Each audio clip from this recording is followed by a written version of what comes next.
what is it that that drew you to make dance in Portland? Initially, yeah.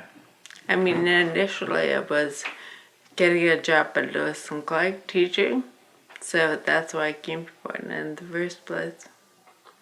Yeah.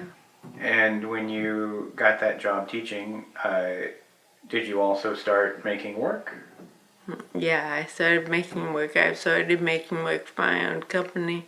I just started finding dancers in Portland, and it sort of went on from there. Yeah, I had an immigrant background, quite a bit of time in Ohio and some time in Michigan and some on the East Coast, and yeah, a lot in Columbus, Ohio, and some in Eugene, but... Nice. Nice. I'm sorry, I should have done this before we started filming, but these beautiful flowers look like they're coming out of the back of your head. So I'm just going to take and move them right over here so that we can see them in the shot. But that, yeah, much better. Perfect. Very nice. Did you move them in? I moved them, they looked like they were coming like right here, and so I just moved them off to the side. So now they're I see, yeah. in a nice place, yeah. So initially, when, what year was that you started teaching at Lewis & Clark? I think it was 84. 84? Cool. 1984, yeah. Sweet. And how did you go about starting a dance company at that time? Like I said, I just looked for dancers in Portland, and then, it came out of the heading of Oslund Company. Which in Eugene was great Oslund Company. But I just looked for dancers up here, so I continued my work on a yearly basis pretty much. Mm-hmm. Where did you initially hold your auditions? I just auditioned by watching dances in class, pretty much, yeah. And where were classes being offered at that time? This was before There were some Conduit. PSU classes, yeah, that I took. Like I took Nancy Mashik's ballet class for a long time. Oh, wow. And so a lot of the dancers were people I met through PSU. Okay. And some of the dancers, I guess, were people I met at Lewis & Clark too. Heidi Carlson. I've heard of Heidi Carlson. Yeah, well, she was one of the people. And Tony Holt, I think I met through Conduit. But actually, she was a student who was a student concurrent with my daughter or something, yeah. Oh, wow. And so, yeah, I just transferred my activities from Eugene to Portland pretty much, yeah. And was Tawny at PSU, or you met her through Conduit? Let's see, where did I meet Tawny through? Well, I met Tawny through, I think that, secondarily, I might have known her through my daughter, but then I think she came to Conduit after she'd gone to Tisch in New York, yeah. Cool. And early on, what did your performances look like? I mean, where did they happen? Who was dancing in them? Oh, yeah. Like at first, I think we were part of the contemporary dance season. We did a couple things at Shattuck and a couple things at Lincoln Hall, and then I think at Conduit a couple of times we performed. And yeah, I think I rented the Performing Arts Center a couple of times. So, yeah. Wow. And so the contemporary dance season, that's the Portland State contemporary dance season. Mm-hmm. And the Performing Arts Center is the Portland Center for Performing Arts. Did you And Eric, you should also be aware that I think, I just rented Shattuck separately or something like that. So there were times when there were smaller performances, at Conduit and Shattuck and places like that, yeah. Yeah. Did you feel like your teaching at Lewis & Clark had any relationship to the work that you were making with Oslund Company? I just think I probably taught certain things that we experimented with that I brought guest artists that affected me. And so it probably affected my work quite a bit. Were there, did you draw on any of the student population at Lewis and Clark? Or was that more predominantly through like PSU and Nancy's class? Yeah, it was probably more predominantly through BSC that I drew in the dancer population. But there are a few people from my work at Lewis and Clark that joined the company for certain works, yeah. Yeah. Nice. And then what, after kind of forming a company in the mid-'80s when you first came to Portland, what was the next step? I don't remember the exact year, but Portland State's dance department dissolved because there was a dean that just stopped funding some dance or something, and then Conduit came into being, and it pretty much affected the scene and supported contemporary dance in Portland. But and Conduit's live for 20 years. Support. I don't know what Conduit's looking for a new space now, so we'll see what happens with the organization. But that was the next step. This Conduit was a real supporter of contemporary dance, as were several studios that started up in the meantime. Yeah. As I'm doing this, I'm realizing how much, as I'm doing this documentary, I'm realizing how much of a contribution the Portland State dance program was to the Portland dance community while it was running. Now you took class there. I took class there. Were you connected to that program in other ways? Well, I taught occasionally as guest artist there or something, yeah. But that was the only real connection I had with them. I think Jen Dreyer's work was pretty influential on me, and Bonnie Merrill, who was part of Portland State, and Judy Patton a little bit, and Pat Wong went on to do things at Reed College, which was pretty important. So there were a number of influences, yet some of them were directly related to Portland State and some were independent. Yeah, just in your, just being in Portland, can you talk about what you observed directly about how Portland State dance program affected the dance community that you were very active in during that time? I think, they brought guest artists like Trisha Brown and I can't remember who else, but they had certain guest artists that were part of the series, the contemporary dance series, that were pretty essential to the influences of local people. But I think Jen Dreyer also brought quite a few guest artists. It was interesting. Her effect on Reed College, of course, brought a couple of people that were interesting. And I guess this one really didn't have funding for bringing guest artists, but what was going on there affected the community quite a bit. At Lewis and Clark? Can you talk a little bit about how what was happening at Lewis and Clark affected the Portland dance community? We'll talk a little bit about what Lewis and Clark. Yeah. I think it mostly provided space and some guest artists and just kind of an open environment for dance. I think you danced with Keith there, didn't you? Did he rent the space independent of, he wasn't teaching there or anything? No. Yeah, okay. I think his connection with Susan Davis helped him rent the space through the college. Susan was weird. There was somebody else there before me, and then there was me, and then there was Linda K. Johnson for a while. And then Susan Davis. Yeah. And she continues, I think, now to be the kind of through line. Head of department or whatever. Yeah. Which has come with, I think, a considerable amount of challenges, it sounds like.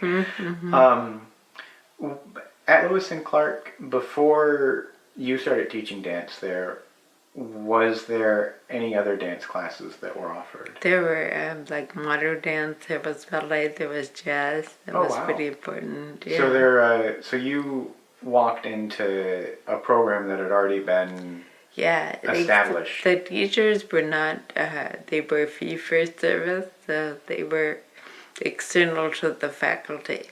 Yeah, but it's taken a long time to just get a position there. But I think when Nicky Johnson was there, there was a faculty position that they actually created. Nice.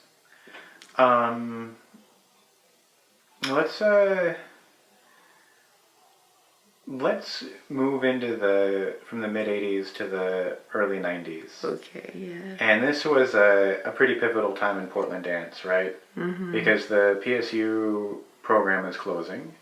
It was before Conduit actually opened, yeah. Yeah. What was Osco like during that time in the early 90s? Yeah, it was, I was just choosing to work with dancers like Sarah Padilla, who was in Sarah Grendel, I guess, and Derry Mathern, and let's see, Sue Brantley, people like that. So I don't remember a whole lot about it. I actually experimented with people like Shel White in film, and oh geez, who else? Oh, I think I was establishing work with Julie Keefe and John Clear, who were photographers. So there was some work at the Portland Art Museum too, through the Art and the Edge program. But cool. yeah. Were you part of the work at the Portland Art Museum? Mm-hmm. Mm-hmm. What did you do there? There was some dance in the sculpture court that I was part of. And then they just had rare dance programs there. I think at that time, yeah. Nice. Now, in Portland, you've had a very strong trajectory as a choreographer. Mm-hmm. But have you performed in pieces outside of Oslund Company that Good question. that somebody else choreographed? She's not so much. A little bit with Bonnie Merrill.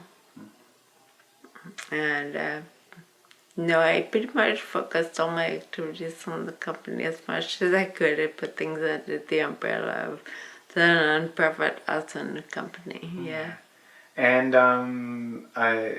at the time I was in the company, your role was solely as a choreographer. Yes, a choreographer. But before that, I've seen really strong videos of you dancing in your work. Mm-hmm. Can you recall some pieces that you danced in? Let's see, I danced the things I was collaborating with Karen Nelson and Lito. That was pretty important to me. Let's see with the other pieces. I guess with Bonnie Merrill and her work a couple of times. I didn't do a lot of work out at the company, but those were really, really strong influences on me. Mm-hmm. Wow. So mainly dancing with Karen and Alito in Eugene? Mm-hmm. In Eugene. All right. And then, I think we toured Seattle and San Francisco and places like that. Cool. Mm-hmm. But then once you got to Portland, even in the mid 80s, early 90s, your role with Oslund Company was choreographer, not definitely. performer. I mean, I think I did something with Karen Lito up here too. But then, mostly it was Oslund Company after that. Sweet. What I mean, looking back on years of making dance, and this is kind of an unfair question that I'm about to ask, but can you kind of define for yourself why making dance was such a strong calling as opposed to performing in other people's work? What about choreography is it that said, this is my calling? Mm-hmm. It's funny, like on the inside, it's hard to speak to that. I mean, just do what you were meant to do, I guess. I can't really tell you why exactly, but I tried to create some kind of living for myself. I know that you could earn much doing dance, but I mean, creating like positions like what I had at Lewis and Clark and a little bit what I had through Jefferson, and my teaching at Conduit Sub too. I fashioned, kind of a role for myself, yeah. Yeah. Cool. Let's talk about Conduit and Okay. the beginnings of Conduit. Mm-hmm. You were there for the beginning of Conduit? Beginning of Conduit. It was more of a collective then between Greg, Michael Menger, Dick K. Johnson, Keith Goodman, and myself. And that was the year before Terry actually came there from New York. And it was about our work and our teaching and our performing at that point. And then Terry joined us the next year, so there were 6 core members. And it still continued to be like about our work until about the 8th year or 7th year or something like that. We turned it over and Terry and I became the artistic directors, and then the mission kind of broadened and it supported all of contemporary dance in the region. So, How, what do you see was a shift that made Conduit less about supporting the work of 6 people and more about supporting the work of a region? when did that happen? Or how did that happen? What happened to make that shift occur? Well, we considered nonprofit, and we had to kind of broaden our mission, our scope, I think. And yeah, I mean, I think it was a desire both Terry and I to see it do that, not to be so centralized. Yeah. And do you feel that it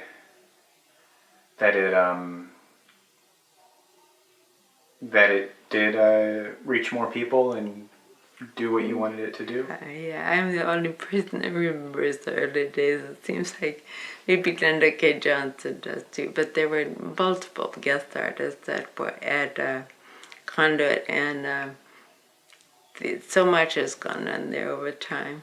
Yeah. So I think Conduit, really fulfilled its mission. I think people are still sentimental about it. I mean, it kind of comes in the line of organizations that have been supportive of contemporary dance, like Dance's Workshop and CCBA and all those, those early orgs that supported modern dance. So it's the same thing. And what the Conduit will be able to continue to do with that, I don't know. It's a different kind of environment now. Yeah. There's like Body Box and Super Studio, Studio 2 or whatever it is, and Headwaters, and there are lots of spaces now for dance and continue. That's not to mention what goes on at Reed, Lewis and Clark, many other schools around here, PCC. Yeah. And when Conduit started, was that outside of the college and university systems? It was definitely. It was private, the only yeah. place, the only private, non-academic studio to study contemporary dance. Was, yeah. Yeah, I remember that Portland had its kind of history of that, like what went on with Portland Dance Theater and Cirque and all those organizations. I think really they meant that there was a life to the private scene to support contemporary dance. Yeah. Now, when you came to Portland, was that after Portland Dance Theater and Cirque existed? Well, Cirque was just starting when I came here, I think, or there's a little Portland Dance Theater. I'm kind of cloudy on that. Right, because that was just kind of as your feet were touching down. I just remember when Jan Macaulay Dreyer had her space on 16th or something like that, and I just don't remember the exact history of it, but she was still pretty influential. Then she left, and then there was Bonnie Merrill and Judy Patton left here, and kept the evolution, but they became different. It was different when put in tape in a way. But can you talk a little bit about what that absence of Portland State, when it went away, what changed? people, for the most part, they were all really like melancholy about what they used to be. But then, I was part of Conduit. The Conduit was going to uphold all the things that Portland State started. And there was Whitebird that came on board to kind of do its duty too. So there were things that replaced what Portland State, but it's kind of ironic that Portland State is trying to start a dance department over again now, to me. That's interesting to hear about Nancy Matrick wanting now to not think about dance at all. Yeah. I think it was a rough time. It was a really rough time. The close of the department? The close of the department, the beginnings of Conduit, was kind of like nothing was funded. The state funds kind of went away. The national funding kind of dwindled. It was a harder time. We were on our own pretty much. Yeah. So yeah, I kind of admired that Leonard Johnson wanted to start a business plan for this organization that was going to support contemporary dance.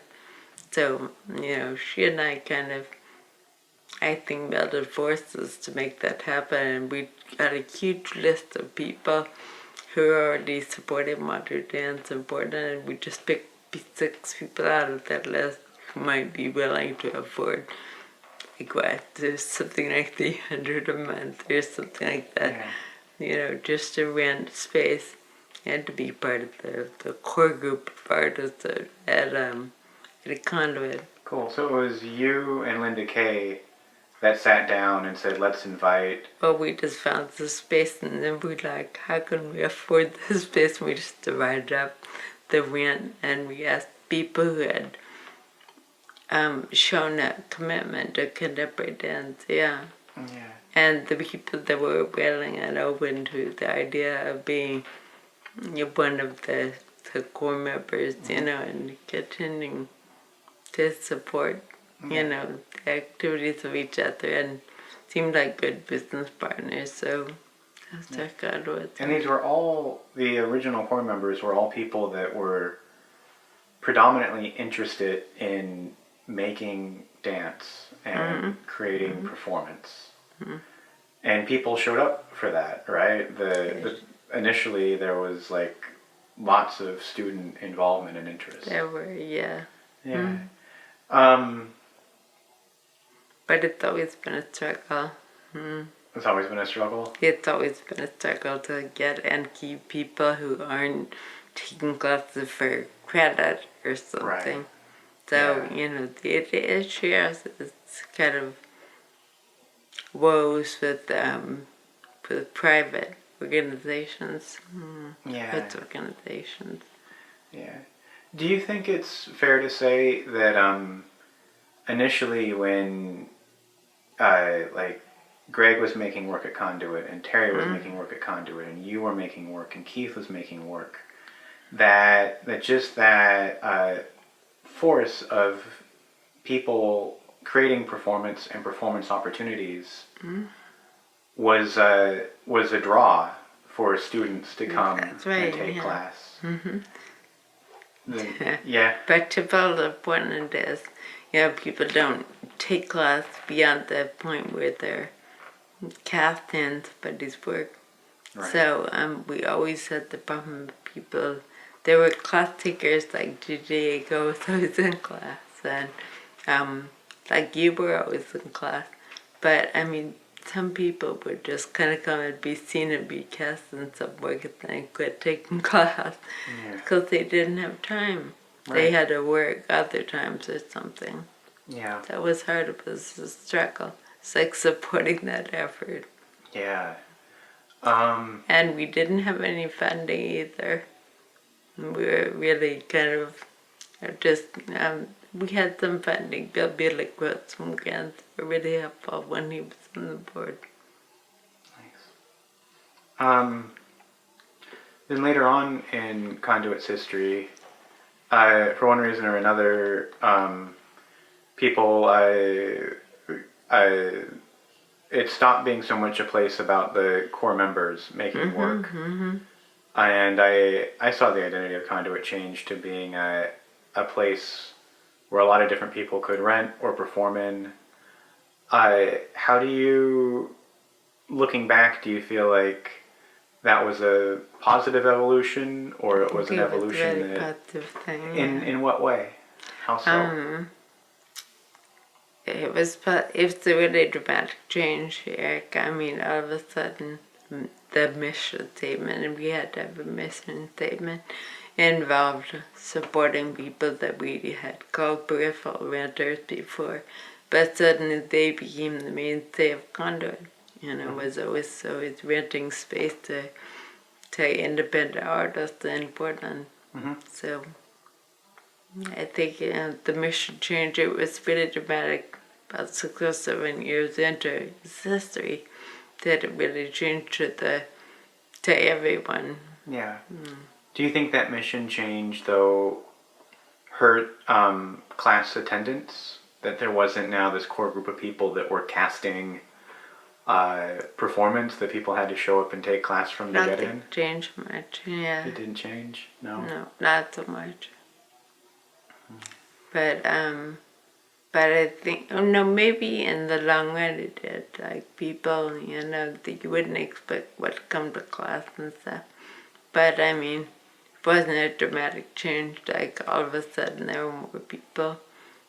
It seems like it took a while. That makes sense. But I mean, now it amazes me the number of people that have sentimental memories about what Conduit was to them. Yeah. So, I mean, there are lots of people that were affected by the existence of that studio idea. Totally. How can you summarize how Conduit, through its iterations, how has Conduit affected your ability to make dance? Let's see. But I guess I was really affected by the guest artists that came and taught.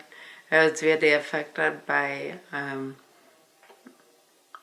being a part of that organization that definitely supported contemporary dance in Portland. So I think it affected me in many ways through kind of a role change or something for the company. Cool. And actually, it's interesting. After the first couple of watershed pieces at the Conduit, then I really got down to business, a little more serious about things. I could actually look at, for some reason, the work seemed more substantial once I, had started Conduit. The work, got a little bit more kind of legend, where I could read it a little legible to me, something. What was one of the first pieces that had that legibility to it? Like 9 Red Steps, maybe. Sure. Let's talk about that. What was your process for 9 Red Steps? What was the process? The process was kind of letting film be influential, letting writing be influential on what I was doing. And of course, collaborators. Like, I think at the time I was collaborating with a musician from Australia or something. So that became important. And the dancers I were working with were really seasoned and intelligent people. So it incorporated people like Mike Barber and Eddie and J.D.A. and Margareta Hansen was in it too. And people like, was Keith was in that one, that's right. But yeah. I should mention that I was in Keith's early work too. That had an influence on me. I forgot that was dancing with someone else. And his vision was so different than mine. I was kind of mystified, but I think I brought something to the process too. That was well before you guys were involved. But then, that's where I met Justin Burdine. And that's where I met, who else I met? What's her name? Stuart, I can't remember her name, but yeah, I met a few people that way. Yeah. Nice. And Keith's vision was like putting the diaspora work into the modern work, and I was kind of confused by his process, but yeah. Did you what what were the performances like that you danced in with Keith? Yeah, they were performance at Conduit, and they were bringing the Haitian Catholicism fused with kind of primitive religions, and he actually brought things in like that were a little too, direct for me or something like that. I mean, it was an interesting time. What about you? Did you enjoy the work with Keith? I that was one of the first performance opportunities I had outside of school, outside of college, and I think I was just grateful that anybody, was kind enough to want to work with me. That's a beautiful one to work with you. And, So, but who were the guest artists at Sarah Lawrence that you had? there weren't so much like guest artists being brought in as just the normal teaching faculty. And Sarah Rudner was head of the program, and Emmy Devine was a dance teacher there that had been around forever. I think Did she have Cunningham influences I think so. I think so. And then Barbara Forbes was there, the ballet teacher. Okay, yeah. And there was a student that was a graduate student my first year that then got a job my sophomore year teaching contact improvisation. Oh. And that was Kathy Westwater, and she's still at Sarah Lawrence teaching. Who is that? Kathy Westwater. She was... I've heard about her, yeah. Yeah. So the last time I checked, she's still at Sarah Lawrence teaching contact. So the whole time you were there, Sarah Rudner was head of department. Yeah. Is she still head of department? Yeah. Her first year there was my first year there. In 99 is when Yeah. Didn't she have something what's going on with her eyes or something? Oh, I don't know for sure. Oh, interesting, yeah. You might know more than I do. Yeah, I first knew her. She was dancing with Twyla, wasn't she? Yeah. Then she did her own work. I don't know much about Sarah. Except that I've seen her dance, so she's a great dancer. Yeah. She was a great mover. And then I think my friend Wendy Rogers, who went to Riverside, knew Sarah from their work in New York or something together. But I think she and Sarah did some things in New York too. Cool. But, let's go back to talking more about your work. Okay. And what were some how would you said that 9 Red Steps was one of the first pieces that felt like it had real weight to it. And Martin's Code too. And which piece? Again, the lead of Martin's Code. Martin's Code. You don't remember that? It was kind of us trying to fuse contemporary dance with contact improvisation, and it was a successful attempt. I see what it should, because I think it affected me a lot. I don't think the work was very sophisticated, but I think we tour with that work. We did work in Eugene and Portland, and maybe that was the work we took to San Francisco. I can't remember. Oh, I think that was the work we took down there. So, and then then the work went on to collaborating with David Bryant, filmmaker, and Katie Greiser, composer, and so, and then the work, I think, I collaborated a couple times with Christine Burdett, visual artist, and Deandra Hagen, and Daniel Romaine. They were from New York, so they were composers, so the work got more and more kind of quote-unquote sophisticated or something. I could actually look at things. And then I think one year I worked with Opal Addy too. That was a big deal. Oh, sweet. What piece did you do with Oboati? I did Pepperdy with the Buati. And it was like Katie Granson with the manipulating sound that he fashioned it, I think. She was Bongo's veteran composer or something at the time. Nice. Yeah.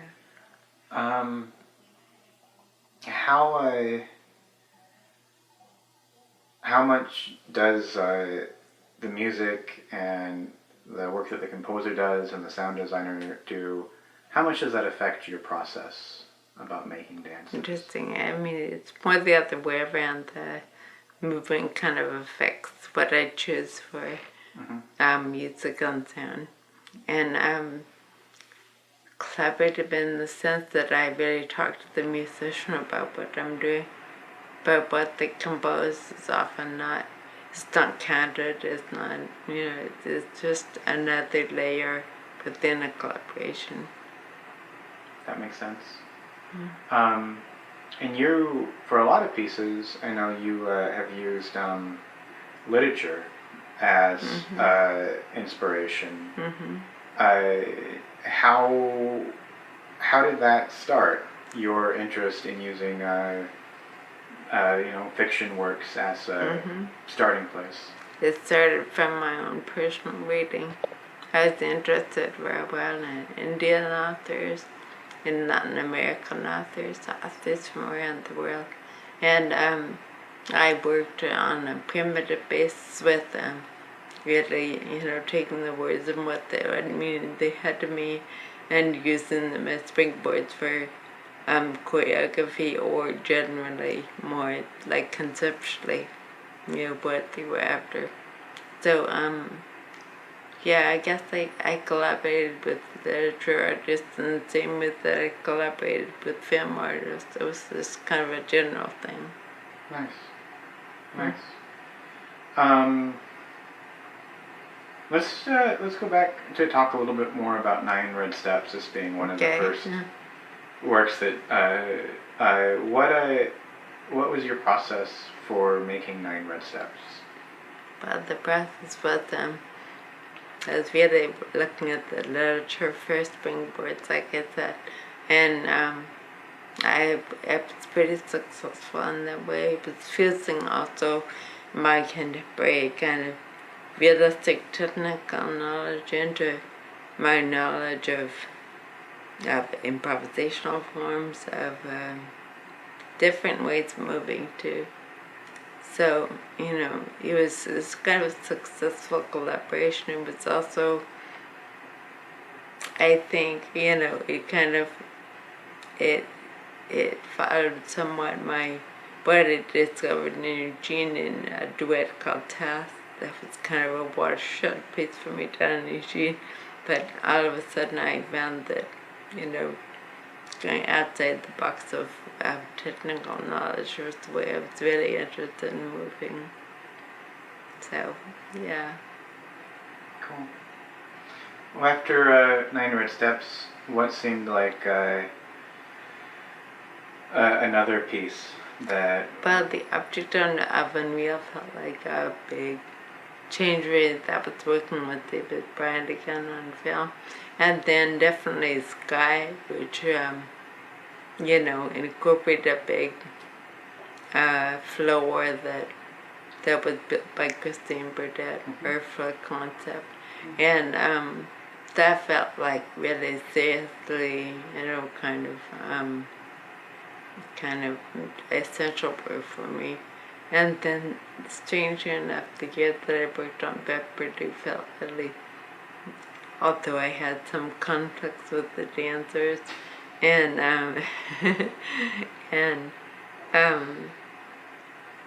it was hard to collaborate, but somehow that ended up being, we did, I think, Pepperdy twice on a row, and it became really kind of, again, building block in the way I made things. What about Salvation pieces? The Salvation pieces, again, was one of the first things that I could actually look at. Salvation pieces, and then something I did at the museum called Exhibit, became really essential. I collaborated with Rudy Keefe, photographer, and John Clark, photographer, and Rita was in that, and Kath, and somebody named Zero. Do you remember Zero? He was in that, and who else? And me, I was in it. I think it was just the four of us, and so that became really important too. But pieces before Sky and Pepperdew would be none with depth, opposite and real. There's something called 6 seconds that was really formative for me. But 9 with depth and a reflex doll on Terrifying Grace. You remember those? They were my very early conduit pieces, yeah. Yeah.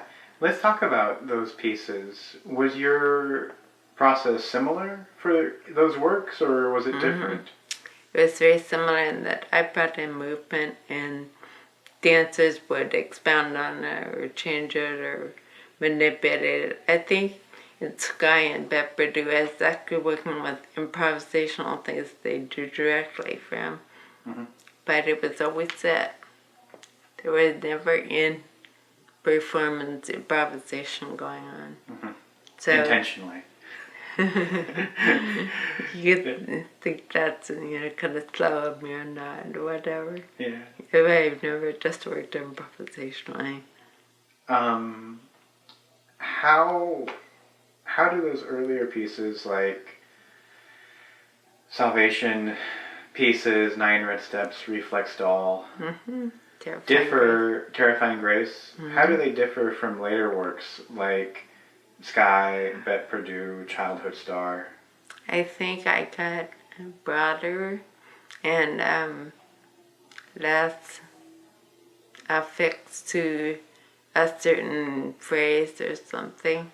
How did I get broader? It just felt like I got more influences in or something. I wasn't so concerned about the things that I made meaning something or, so in some ways I probably lost touch with the regular audience in that way.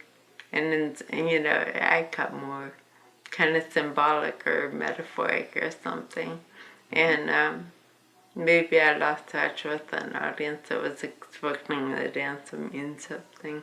But I felt like I included more as time went along. The earlier pieces, do you feel that there was a more accessible narrative for? I think, yeah. Yeah. And then the later works, would you say that it was more dance about? Dance about dance. Dance about the technique of dance and the technique of making dance? To a certain extent, and yeah. The deconstruction of that technique? Yeah, to a certain extent. It would take me, like, in, every instance. But in general, that was true, Eric, yeah.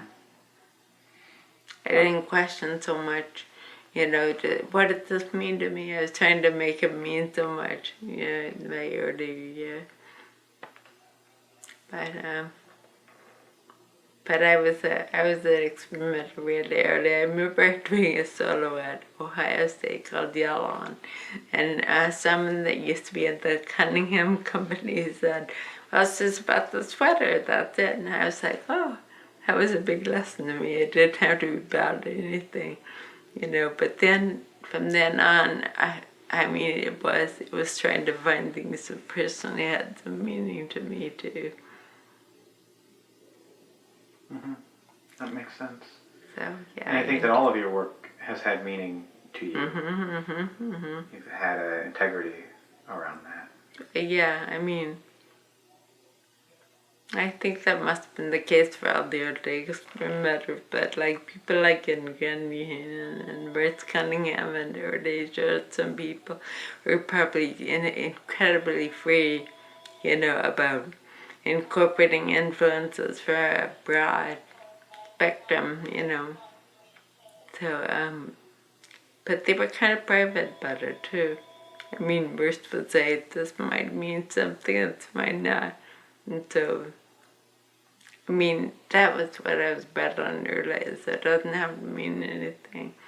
But then I wanted it to mean something to me. I wanted it to, so the first trials at that were really primitive, I think. But what were the first trials at that? for the first trials, like,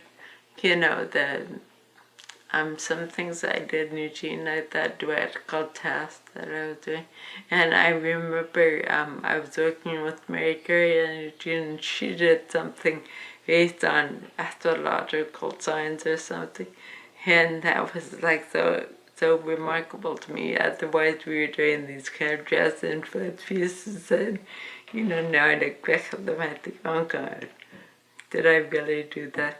So early work that I did in Eugene was kind of crashing around in that kind of medium too.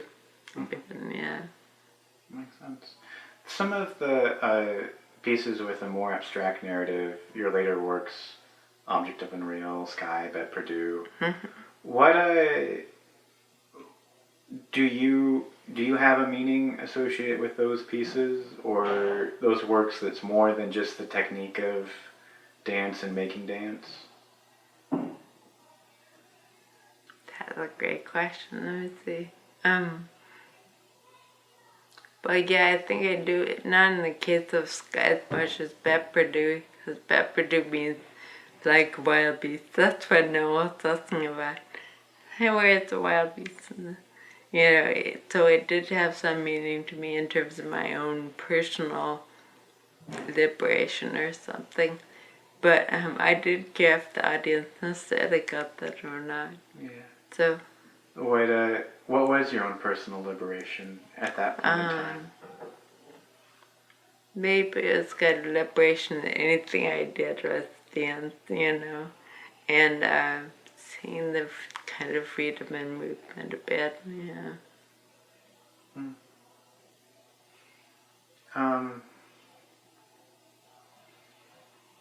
Is there anything high points of your career in Portland that we're missing, Mary?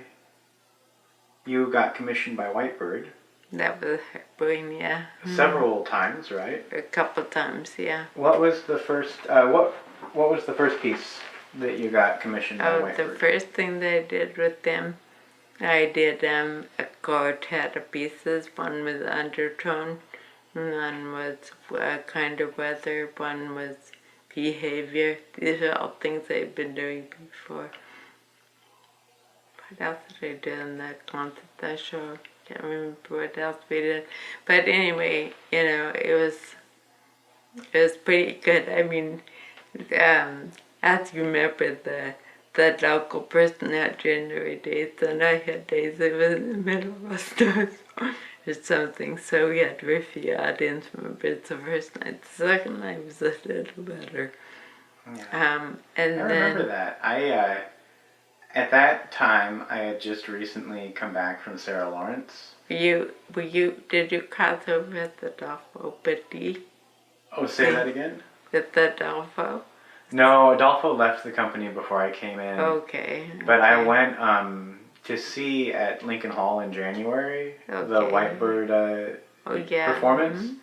I was living up in an apartment in the West Hills then, and I actually walked down from the West Hills to Lincoln Hall because it was so snowy to see that performance. It was really snowy, yeah. Oh, and do you know what I thought after seeing that performance? What did you think?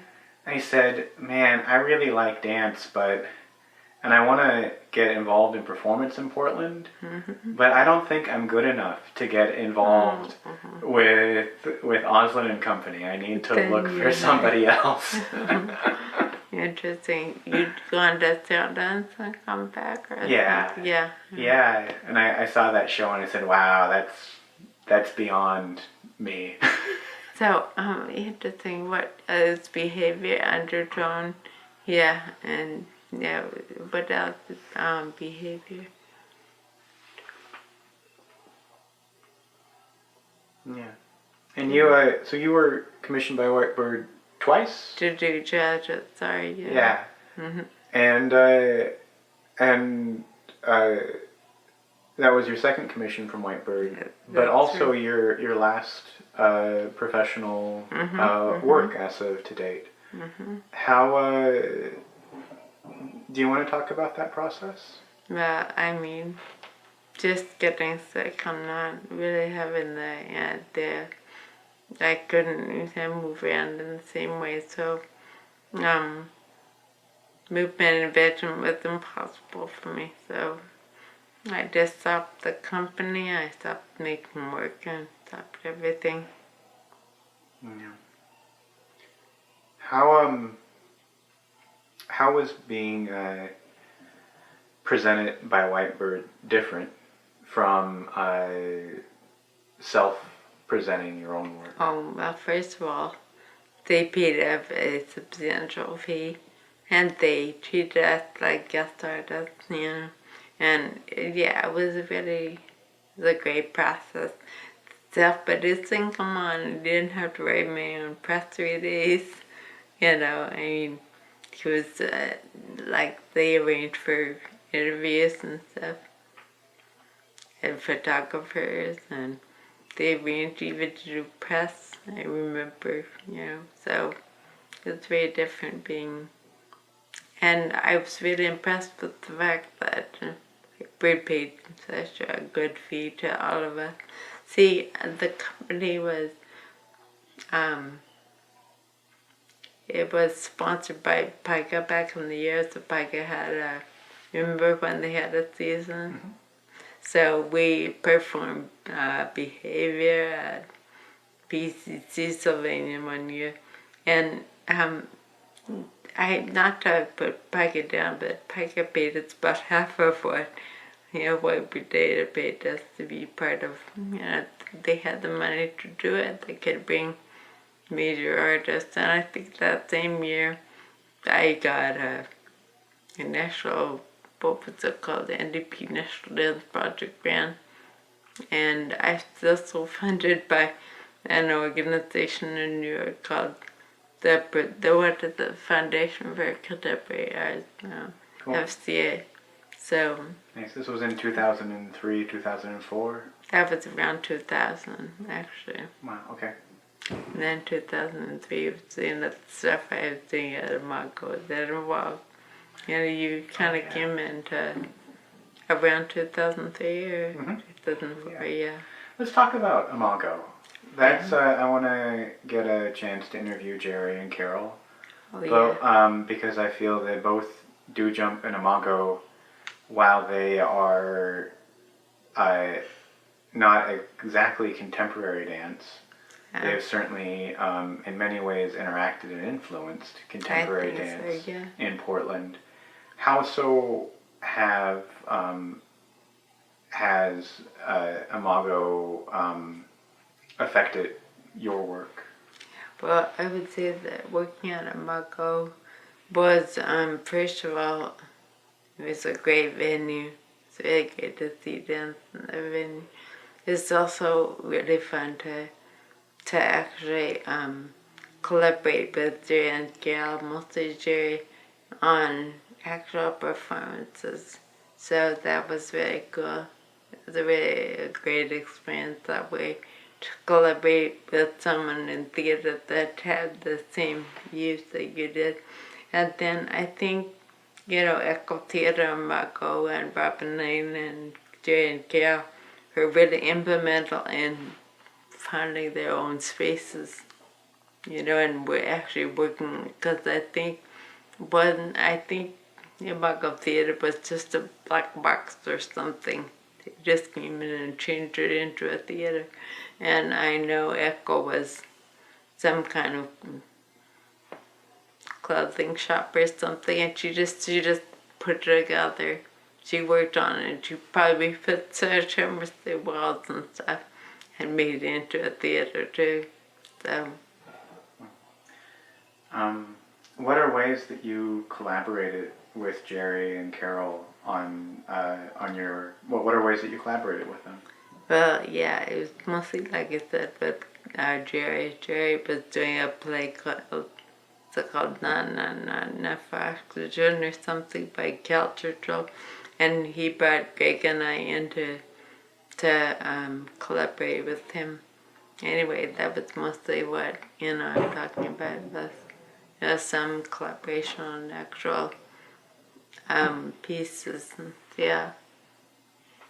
And Jerry and Gail are people that have movement in their background. I think they're more like they crossed over with Bonnie. They knew Bonnie pretty well, Bonnie Merrill, and the Portland State. I think they actually started moving in Portland State, but I'm not sure. They also studied with Jack Lecoq in France or something, or his methodology maybe in this country.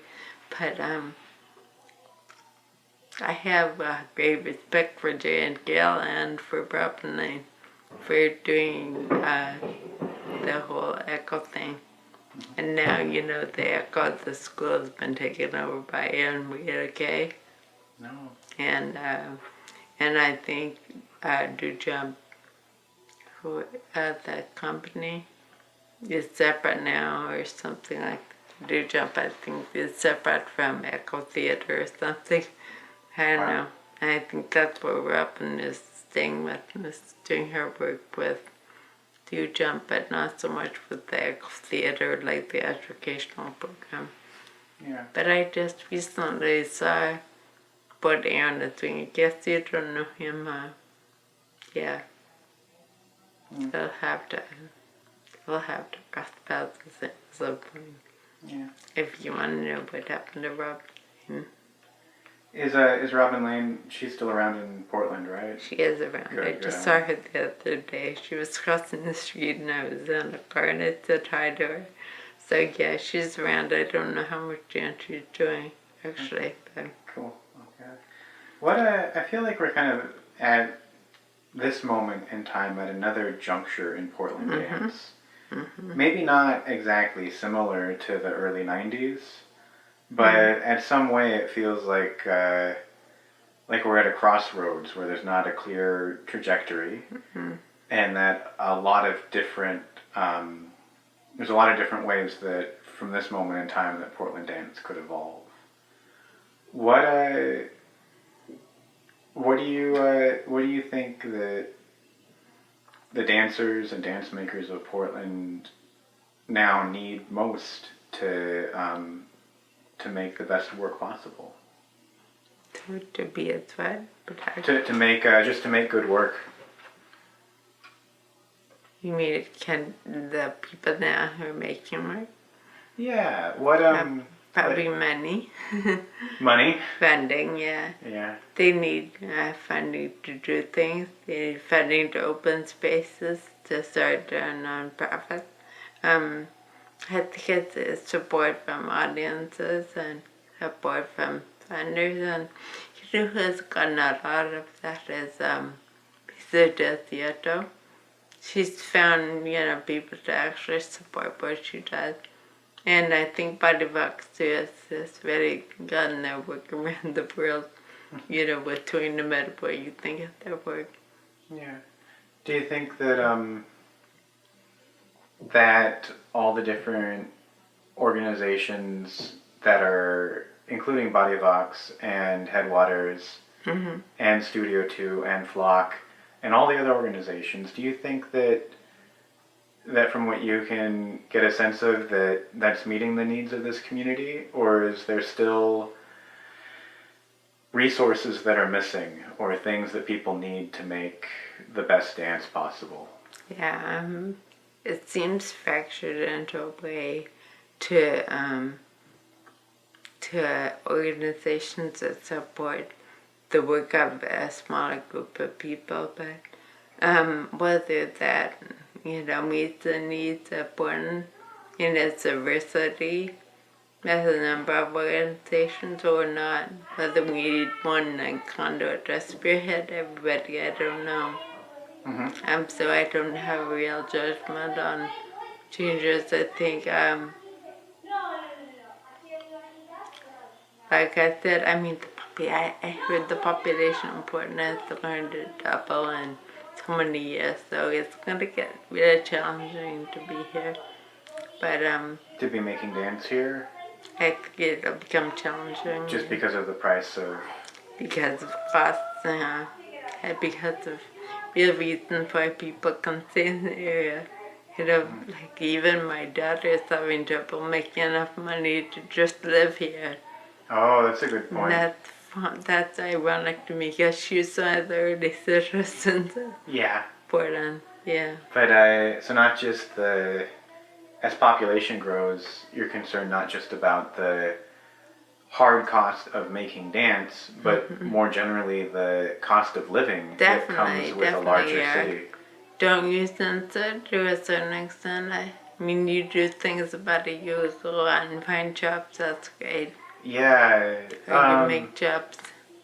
Yeah, no, it's a good point that bigger cities have higher cost of living. There's no doubt about that. But then I also look at bigger cities like even like Seattle, that's about 3 times the size of Portland. How the cost of living there is definitely more than here.